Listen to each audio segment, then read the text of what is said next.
Haai julle, baie welkom. Ja, weer hier by nog 'n klein groep materiaal. Ek hoop julle het 'n lekker vakansie gehad. Ek weet Paasnaweek kom nou nog vorentoe. Maar ja, ek hoop julle het 'n blaaskans gehad en waar julle 'n bietjie kon ontspan en kon rus en as julle kinders het, bietjie tyd saam met die kinders spandeer.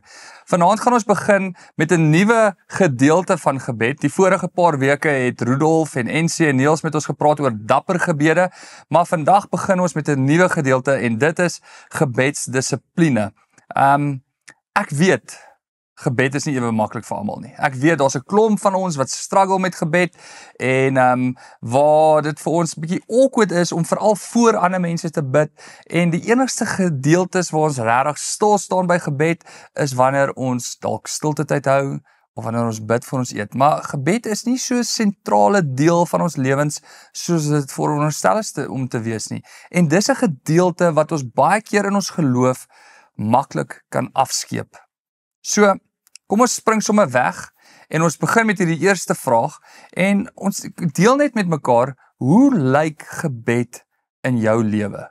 Het jy doelbewuste tye wat jy skep vir gebed of bid jy meestal spontaan? Gesels met mekaar daaroor.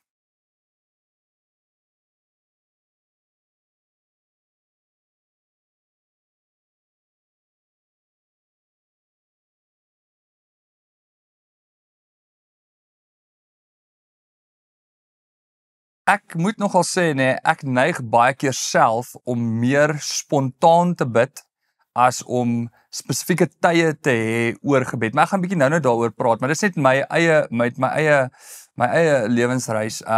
Ja, gebed is baie keer meer 'n spontane ding, maar dis iets waaraan ek self ook baie keer moet myself herinner is om te bid. Maar soos ek sê, ons gaan nou 'n bietjie meer daaroor praat. Ons het laas jaar as leraarspan het ons deur 'n boek gewerk van Eugene Peterson, Working the Angles. Hier is hy. Dis nogal 'n baie uitstekende boek wat meer gemik is op predikante en hoe jy jou werk moet benader as predikant, maar hy het nogal 'n interessante gedeelte geskryf oor gebed. En ek wil dit graag vir julle lees. Dit gaan op die skerm verskyn so julle kan dit saam volg, maar ek wil lees. Hy sê hy praat natuurlik oor gebed. Hy sê, "This is a kind of attentiveness that we know from instruction and experience can be entered into only slowly and deliberately.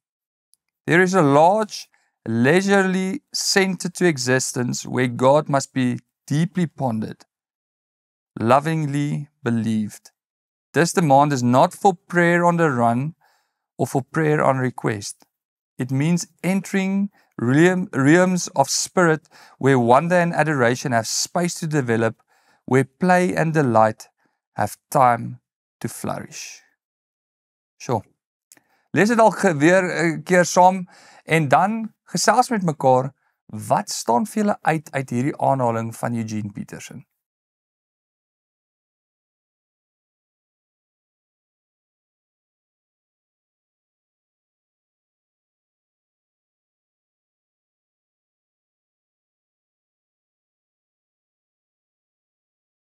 Ja, wat vir my nogal uitstaan van hierdie gedeelte van Eugene Peterson is dat net soos enige ander verhouding, vat dit baie keer lank om te groei. Ja, jy het daai eerste connection en daar's ons chemistry en so aan, maar dan daarna het mens tyd saam nodig om hierdie verhouding te bou, om mekaar te leer ken, om gemaklik te raak in mekaar se stilte. Ek en Rudolf chat so langer terug, praat ons daaroor saam dat hoe beter jy 'n persoon ken, hoe gemakliker is jy om net in stilte saam met daai persoon te wees. Hoe swakker jy 'n persoon ken, hoe meer awkward is die stilte, hoe meer wil jy net praat en wil jy net hierdie awkward silences try vul. Maar hoe langer jy 'n persoon ken, hoe makliker kan jy net in die stilte saam verkeer. En ek dink dit is dieselfde met die Here ook.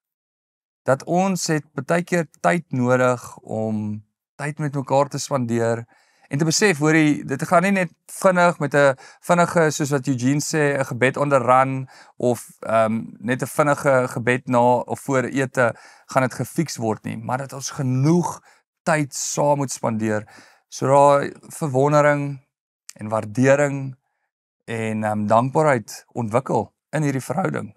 En dat ons werklik, ja, tyd maak vir gebed.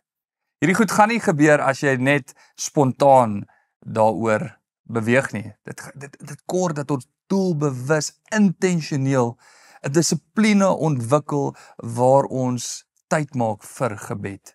Miskien is dit nodig dat julle met mekaar chat oor wat die struikelblokke is in jou lewe wat keer dat jy nie by 'n gedissiplineerde gebed uitkom nie. Wat kan jy dalk doen om 'n gesonde gebedsgewoonte te skep in jou lewe? Gesels met mekaar daaroor.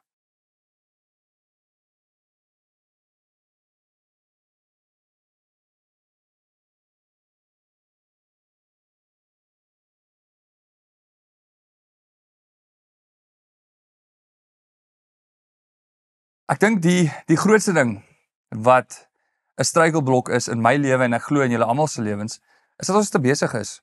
Dat ons nie tyd het nie. Dat ons nie weet waar om tyd in te ruim in ons lewens om tyd te maak vir gebed nie. Ander ding is, gebed is vir ons awkward. Ons is nie lus om te bid nie, want dit voel vir ons dis hierdie een rigting ding wat is net van my kant af kom en ons dink, ja, hoorie, ek het partykeer dalk net beter goed om te doen as om tyd te maak vir gebed. Maar ons is ons gewoontes.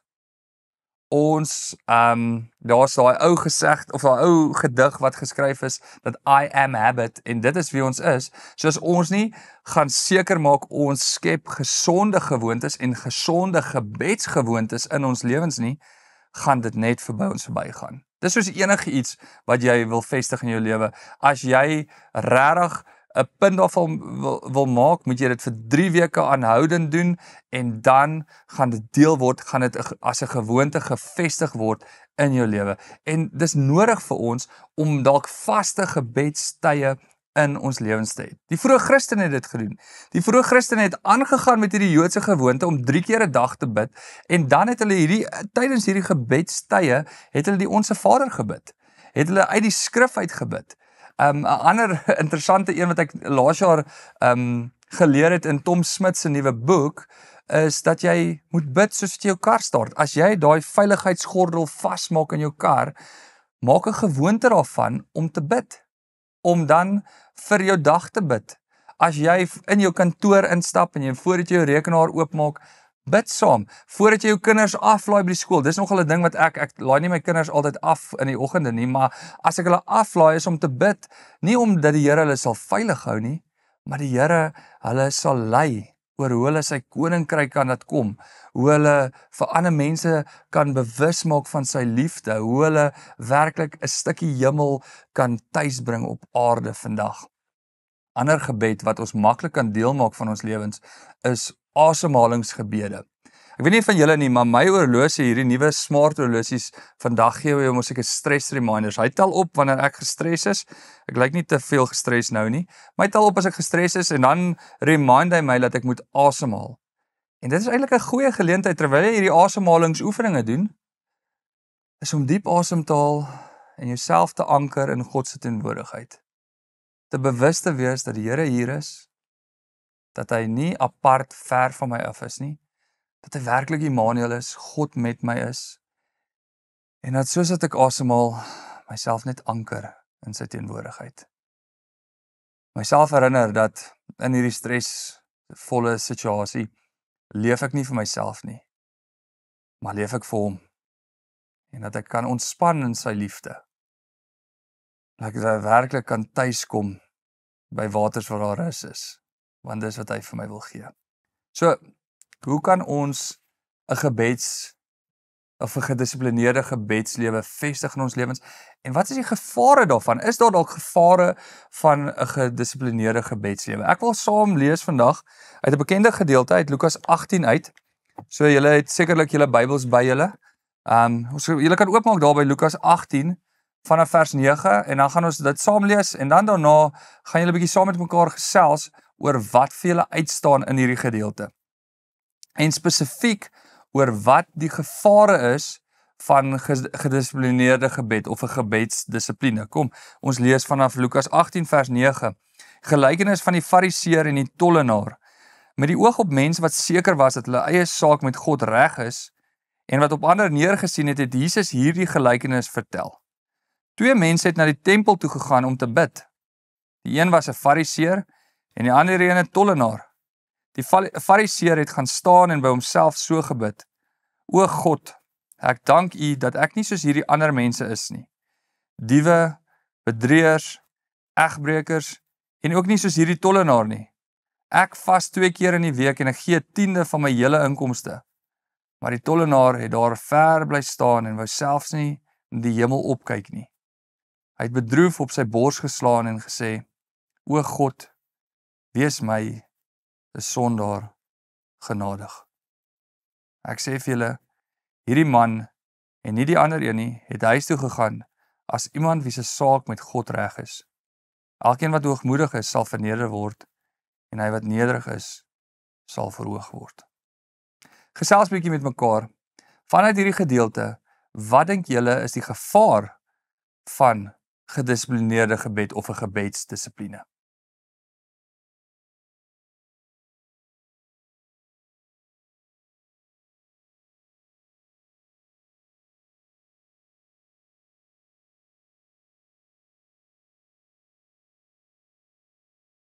Die antieke Jode het die gewoonte gehad om 3 keer 'n dag te bid, soos ek nou gesê het. Hulle het in die oggende om 9 uur gebid, in die middag om 3 uur en in die aande na sononder. Die fariseërs het hierdie gewoonte gehad dat baie kere het hulle tempel toe gegaan om hierdie gebede te gaan doen in die tempel, sodat ander mense kan sien, hoor jy, hulle doen dit nie net by hulle huise nie, hulle gaan doen dit by die tempel. Maar hier's die ding, as gevolg van hulle godsdienstigheid, het hulle neergekyk op ander mense. As gevolg van hulle godsdienstigheid, het hulle die regte ding gedoen, maar veral die verkeerde redes. Het hulle hierdie great gewoonte gehad, maar met die heeltemal verkeerde gesindheid. En ek dink dit is die gevaar om so in 'n gedissiplineerde gebed vasgevang te word, dat jy die regte ding kan doen, maar vir verkeerde redes. Dat jy voor die ete kan bid, maar dit eintlik maar net uit 'n tradisie uit is, uit 'n gewoonte uit is, en dat jy nie meer werklik dankbaar is vir die Here nie. Ek het groot geword met so 'n gewoonte. Ek dink ek het dit al met julle gedeel. Eendag bid ons saam vir ons kos en my pa vra vir my om te bid en op daai oomblik lei ons foon en ek dink eers tweede keer daaroor nie, ek hardloop telefoon toe, ons het nog 'n huisfoon gehad, nê? Ek weet baie van julle ken dit nie eers meer nie, maar ons het nog 'n huisfoon gehad. En toe ek die foon optel, toe begin ek, seën ons Vader, laat ons eet, laat ons nooit die naam vergeet. Amen. En toe besef ek, o hel, ek is nie besig om te bid nie, ek is besig om die foon te antwoord. Ek sê hallo, en ek hoor toe dis 'n oom wat bo in die straat bly en ek sê, hallo oom Lampies, hou net aan, hier's my ma, en ek sê ek is so skaam gekry.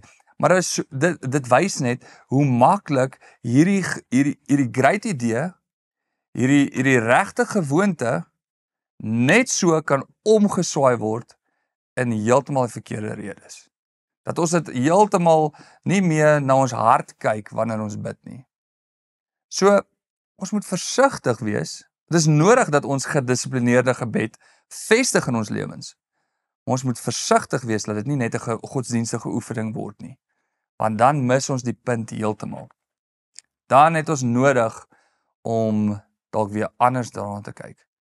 So, ek wil afsluit vanaand met hierdie vraag en ek wil julle vra, hoe kan ons 'n gesonde gebedsbalans handhaaf tussen gedissiplineerde gebed en gebeds as slegs 'n gedwonge godsdienstige oefening? Wat moet ons doen sodat ons nie vasgevang word, dat dit maar net godsdienstige oefening is nie, en dat ons nog steeds hierdie gesonde gedissiplineerde gebed het? Gesels met mekaar daaroor.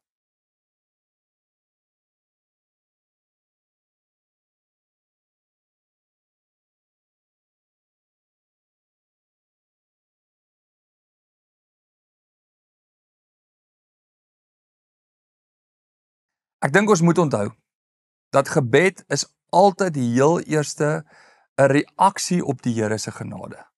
Dit is waar ons net vir die Here weer kom sê, Here, ek besef net met alles in my dat ek dit nie uit myself uit kan doen nie.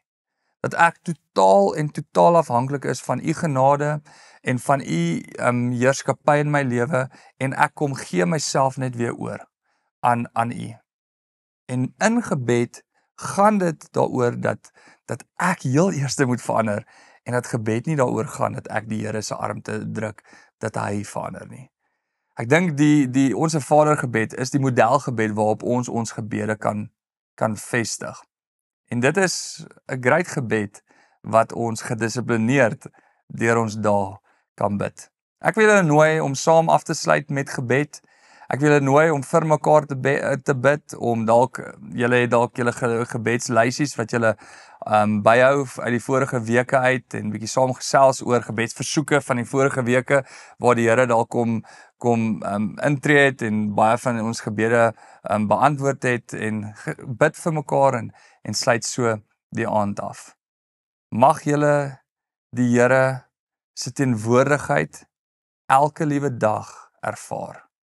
Mag julle sy goedheid en sy guns in die goeie tye, maar ook in die moeilikste tye by julle raak sien. En mag julle besef, die Here stuur ons elkeen om ander mense daarvan bewus te maak.